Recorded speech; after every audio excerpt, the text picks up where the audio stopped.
Selamat pagi atau siang di sana Mas Donset. Nah, di sini kebetulan masih pagi hari, Pagi ya. sekitar di sini jam setengah 11 pagi, waktu Florida, Amerika Serikat. Oh, di Amerika Serikat ya. Berarti hampir hampir Ya, 12 jam ya ini selisihnya ya dengan di Bali. perbedaannya kalau dengan waktu Indonesia Tengah itu 13 jam, 13 jam. kalau waktu Indonesia Barat itu 12 jam. Oh, 12 jam. Ini Mas Jadi Don, hmm, di kalau di jadi di Bali itu sekarang malam, di sini pagi. ya ini hampir setengah 11 malam di Bali. Iya, iya. Hmm. Ini Mas Donset ini eh, asal dari mana ini? Kok bisa apa di Amerika ini berasal dari mana ini? Saya berasal dari mix dua pulau. Aslinya saya berasal dari Pasuruan. Hmm. Cuman saya besar di Bali, saya menempuh pendidikan di Bali, saya kuliah di Bali, overall semuanya ada di Bali. Jadi untuk Pasuruan itu hanya tempat tinggal saya, tempat lahir saya, Tempat tempat lahir ya. orang tua saya. Hmm. Tapi sejak kecil saya sudah berada di Bali. Hmm. Terus ceritanya gimana nih bisa sampai ke sana? American Dream ini ya. Oke. Okay. Ya, yang pertama saya memang suka jalan, suka traveler atau suka mengeksplor tempat-tempat baru untuk mengunjungi tempat-tempat baru. Hmm. Jadi puji Tuhan saya bisa sampai walau di situasi ketika berada di Amerika itu sangat jauh dari keluarga, dari orang tua khususnya. Hmm. Sudah berapa lama di sana? Jadi Ya, saya di Amerika. ya. Saya di Amerika itu hampir 3 tahun, sudah memasuki hampir melebihi 3 tahun, sudah lebih 3 tahun berada di Amerika. Hmm. Dulu ceritanya gimana bisa sampai ke sana?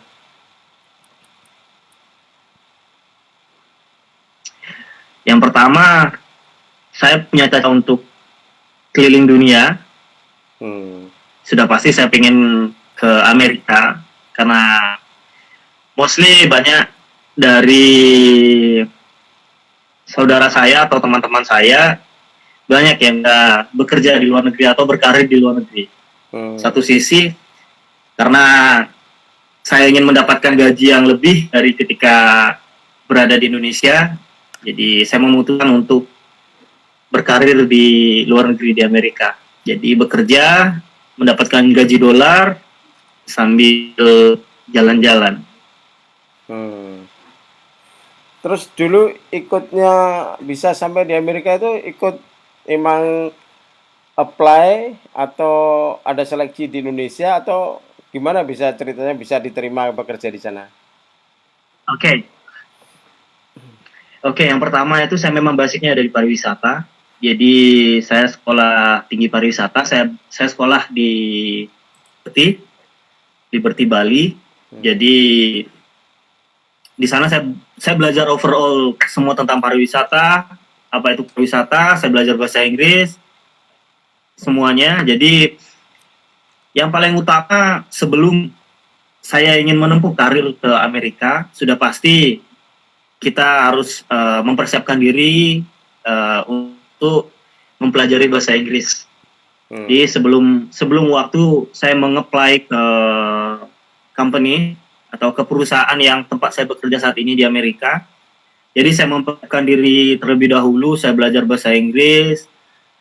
Saya lah, di Bali itu banyak bule-bule atau banyak pelancong dari luar negeri. Jadi mostly saya suka pantai. Jadi hampir setiap saat saya ke pantai, saya melakukan bincang-bincang dengan para bule untuk melatih skill bahasa Inggris saya. Jadi untuk saat ini saya sudah memasuki tahun ketiga berada di company di Amerika. Mas Donet ini bekerja di Amerika sebagai apa ini? Di perusahaan apa juga? Saya bekerja di salah satu saya di bagian di restoran di salah satu kapal pesiar terbesar di dunia. Tepatnya kapal pesiar terbesar di dunia. Karena hanya beberapa dari kapal pesiar di dunia itu kapal terbesar di dunia dimiliki Royal Caribbean. Saya saat ini berada di Harmony of the Seas. Harmony of the Sea. Ya, Harmony. Itu memang berbasis di Orlando atau pindah-pindah di kota-kota besar di Amerika? Saat ini basisnya portnya itu berada di Orlando, di Canaveral. Itu di bagian wilayah Florida. Dari pertama memang bekerja di Harmony of the Seas atau pernah sempat ke kapal yang lain? Oh, untuk sebelumnya saya juga sempat memiliki pengalaman bekerja di company Princess. Jadi ketika itu teman pertama saya ke luar negeri. Saya bekerja di Princess Company. Jadi tahun berikutnya saya sudah pindah ke Company Royal. Jadi karena saya memiliki cita-cita untuk bekerja di terbesar dunia. Dan alhamdulillah saya terwujud saat ini. Saya sekarang berada di kapal terbesar di dunia. Kalau ngikuti kapal pesiar itu sudah sempat singgah ke negara mana saja? Apakah sudah keliling dunia ataukah memang hanya seputar Amerika? Ya, seputar Amerika. Mostly saya sudah pernah ke Meksiko. Meksiko hampir seluruh tempat saya sudah pernah. Setelah itu saya berada di Caribbean, ada di Puerto Rico, ada di Alaska, ada di Washington. Banyaklah. Ke Hawaii juga. Di Hawaii salah satu pulau yang paling dekat, lebih dekat ke Papua, tapi tetap dimiliki oleh Amerika. Ya. Jadi saya sudah pernah ke Hawaii. Jadi Hawaii ini salah satu tujuan wisata mahal di dunia.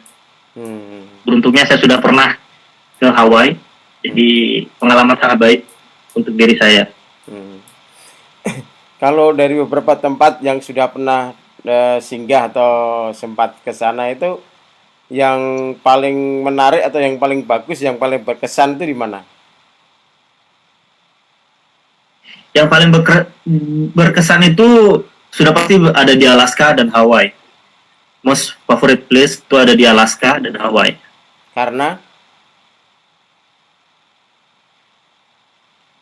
yang pertama, Hawaii itu di Hawaii itu panas, cuman pantainya memang benar-benar bagus, nggak jauh kalah sama pantai-pantai di Bali. Jadi di Hawaii kita bisa menemukan banyak supercar atau mobil-mobil mewah atau yang berbasis atau berkesan mewah-mewah, semua berada di Hawaii. Karena pemerintah Amerika dia mentiadakan pajak untuk Hawaiian Island. Jadi di Pulau Hawaii itu pemerintah dari Amerika tidak terlalu mengenakan pajak yang tinggi. Jadi overall untuk yang berada di Hawaii di sana bisa menggunakan fasilitas supercar, mobil-mobil mewah, kendaraan mewah. Ya begitulah. Kalau di Alaska itu saya suka yang pertama karena cuacanya sangat dingin, karena mostly saya suka dingin. Di sana cuacanya salju, banyak salju. Jadi dan mostly di sana itu tempatnya itu sangat tenang, jauh dari kebisingan, tempatnya tenang. Warganya juga di sana so friendly. Jadi saya sangat berkesan ketika saya berada di Alaska. Oke, kalau sekarang kan tinggal di Orlando, di Florida, itu sekarang musim apa? Panas atau dingin atau gimana? Sekarang masih musim panas, Berapa derajat kira-kira musim ya? panas dan musim corona. Untuk derajat, dari just saya cek di handphone saya. Ya. Untuk derajat di sini ini sekarang suhu. Nah, suhu di sini ini sekarang ini 29 derajat Celcius. 29. Oh ya. 29. Hmm. Iya, Nah, ini 29. sekarang kan tadi musim corona. Mengapa Mas Nursyad ini tetap memilih tinggal di sana ya, nggak kembali ke Indonesia? Kan banyak juga pekerja migran Indonesia yang kemarin diberi kesempatan untuk balik itu ini, tapi mengapa sekarang memilih tinggal di sana, masih bekerja di sana? Oke, begini. Ini bukan pilihan. Ini suatu tugas. It's Hmm. different between pilihan. Jadi Hmm. saya di sini salah satu apa staff di sini yang masih dipertahankan. Jadi Hmm. saya masih kerja, saya masih digaji dengan gaji yang sesuai. Jadi overall saya masih standby di sini sampai pandemik sudah berakhir. Karena itu juga ketika kalau ingin pulang, yang pasti image dari masyarakat ketika saya pulang itu pasti akan memberikan image saya pembawa virus. Nah, Hmm. jadi padahal di sini saya menggunakan protokol yang sangat ketat.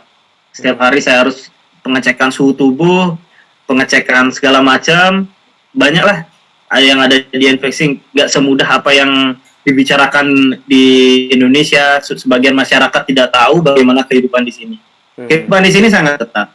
Hmm. Jadi baru bangun suhu tubuh sudah dicek, sebelum mau tidur suhu tubuh dicek.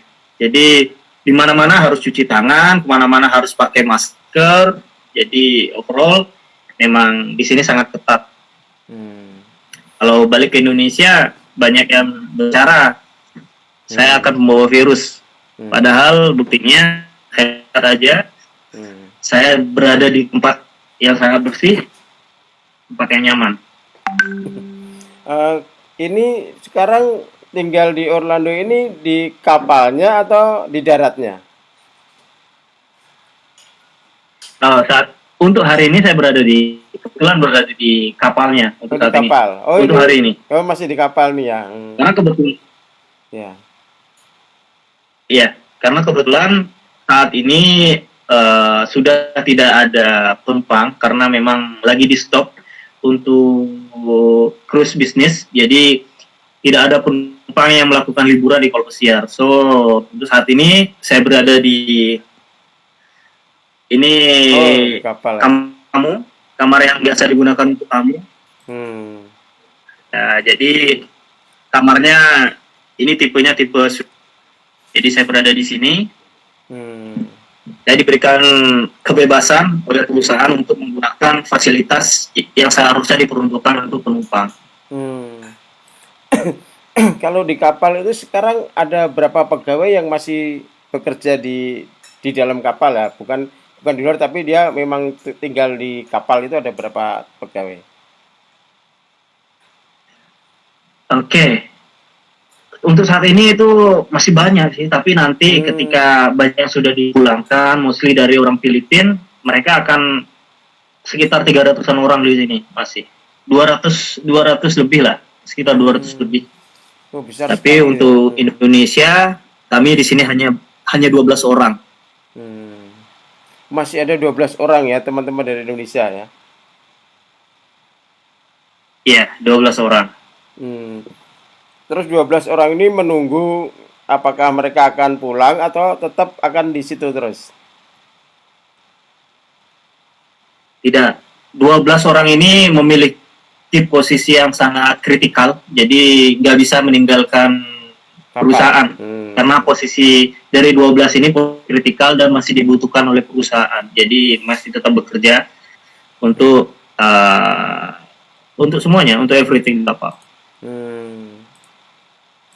Terus kalau selama pandemi kemarin gimana sih aktivitas di sana? Apakah tetap harus berada di kapal, tidak boleh keluar dari kapal, atau tetap bisa kita keluar jalan-jalan beli bahan makanan gitu? Enggak.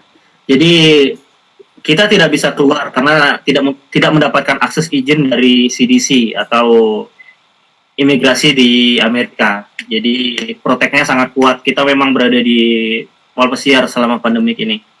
Untuk makanan, overall kita semua ada di sini. Makanannya sangat lengkap karena setiap saat kita melakukan apa pengambilan persediaan bahan makanan di sini. Hmm. Terus kalau di kapal ini, kapalnya nanti rencana boleh untuk berlayar lagi atau ada penumpang lagi, kira-kira kapan akan aktif lagi? Untuk sementara yang akan diisukan itu akan start itu bulan Oktober. Tapi kita tahu situasinya karena selalu berubah-ubah. Ada jadwal yang dimulai bulan Agustus, setelah itu September, setelah itu ada isu lagi akan start di bulan Oktober. Jadi kita semua belum tahu sampai kapan mendapatkan izin dari pemerintah di Amerika untuk Kembali berlayar. memulai lagi bisnis cruise ship ini kembali berlayar, betul. Terus ini saya pengen tahu, kalau kan udah sekitar 3 tahun ya hidup di Amerika, tinggal di Amerika, gimana sih, ada misalkan Ya, susahnya atau beratnya hidup di sebagai apa pekerja migran Indonesia di sana, itu susahnya gimana, senangnya gimana? mostly saya nggak pernah merasakan susah karena satu sisi menikmati apa yang memang sudah harus saya kerjakan, saya menikmati semuanya. Kalau dibilang saya itu hanya jauh dari keluarga, itu aja. Hmm. Untuk senang pasti kita berbaur bukan hanya dengan orang Indonesia, kita di sini berkumpul, berinteraksi dari ratusan orang dari berbagai negara. Jadi kita bisa berkumpul menjadi satu, melakukan komunikasi, bertukar pikiran segala macam. Kita teman yang lebih banyak lagi dari teman-teman yang berasal dari negara yang berbeda. Hmm. Sudah pasti ketika berada di sini, yang pasti senangnya gajinya Lumayan bisa ya. dibilang memang sangat besar, sangat jauh berbeda dengan di Indonesia. Yang kedua, kita bisa jalan-jalan, kita bisa ya kerja sambil liburan lah. Jadi kita bisa mengunjungi tempat-tempat yang belum pernah kita kunjungi. Hmm. Nah, ini mungkin ada apa sebagai inspirasi bagi teman yang lain atau yang pengen bekerja di kapal pesiar itu, apa sih yang perlu dipersiapkan? Apakah dari bahasa, finansial, atau persiapannya gimana untuk bekerja di kapal pesiar itu? Oke, untuk bekerja di kapal pesiar, yang pertama satu, kita harus mempersiapkan itu yang pertama mental, yang kedua kita mempersiapkan diri untuk belajar bahasa Inggris karena ketika kita berada di sini kita berinteraksi selalu menggunakan bahasa Inggris. Kita tidak lagi menggunakan bahasa Indonesia atau bahasa daerah-daerah yang berasal dari Indonesia. Karena mostly orang-orang di sini semua dari berbeda negara. Jadi mereka di sini berkumpul menggunakan bahasa Inggris. So that's why English is very important. Bahasa Inggris penting di sini karena untuk berinteraksi dengan teman-teman yang lainnya. Yang kedua, betul kita harus mempersiapkan finansial. Finansial dalam bentuk apa? Yang pertama, finansial untuk menempuh pendidikan. Pendidikan di bidang pariwisata atau di marin. Marin itu berposisi sebagai teknisi atau mechanical. Jadi, of course, kita memerlukan banyak biaya juga finansial. Yang kedua, kita harus mempersiapkan finansial untuk mengurus dokumen. dari yang pertama kita harus memiliki paspor, setelah itu kita harus memiliki 4 sertifikat, yaitu namanya sertifikat BST. Setelah itu ada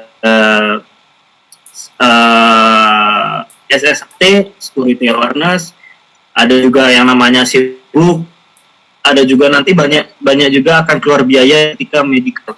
Jadi finansial memang harus dipersiapkan sebelum bisa bekerja di Amerika. Belum lagi nanti apply namanya visa, United States Visa atau C1 visa. Banyaklah hal-hal yang perlu dipersiapkan. Karena memang ketika kita ingin mendapatkan posisi yang tinggi atau mendapatkan gaji yang lebih dari kita dapatkan di Indonesia, kita juga harus mengeluarkan Modal yang besar ya. semangat yang lebih. Kita mengeluarkan ya hal yang besar, dan juga apa yang kita dapatkan otomatis juga besar. Saya mau nanya, kalau yang di kapal pesiar itu sempat ada nggak yang dari orang Indonesia yang